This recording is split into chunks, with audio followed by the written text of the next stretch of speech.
Ay, hello po. Ano pong ginagawa niyo dito? Hihingan pa kaming dalawa. Hirap po kami. Ano na po? Team Kai-Fi, let's go. Kami na yung mananarap dito. Feeling ko, nararamdaman ko, ito na yung victory talaga ng buhay ko. Yeah. And sobrang parang ang sakit ng katawan ko eh. Totoo. Di ba nagkapasa ka pa nga? Ang laki dito. Ang laki ng, wag mo na ipakita sa kanila. Hindi ko pa pakita. Parang ano lang to, para I mean, ito yung no pain, no gain. Totoo. Di ba? It goes to show how passionate Kakay is para dito sa performance namin. Sa totoo lang, it's quite challenging. Yeah. Kasi First of feeling all, ko, lalo din for me, kasi everybody knows na parang when it comes to FEM, kaya ni Faith yan. So yung expectations ng mga tao siguro mas mataas. Yeah. And abangan nyo na lang kung anong gagawin namin.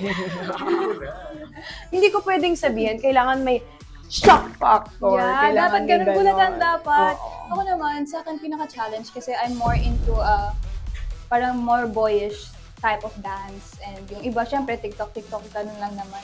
Oo. Pero, yun nga, plus the heels part is so.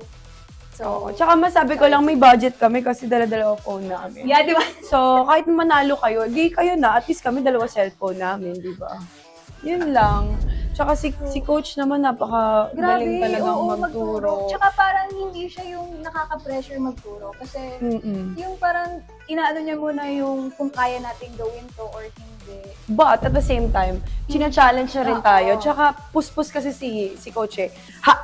Kailangan makuha mo agad yung timing. Kailangan hindi kami gagawa ng panibagong steps hanggat hindi namin nakukuha yung kabuuan ng before ng mga bagong steps. So parang I think siyang mabait pero kailangan yung parang may disiplina. Oo, Disiplina talaga si Coach Eljan. At saka ibang kakaiba to for you. Kakaiba din sa akin na babae yung wait lang! Parang iba Nako, wait! Hindi na ako magsasalita talaga. Baka kung ano-ano pang mga ma-reveal ko, di ba?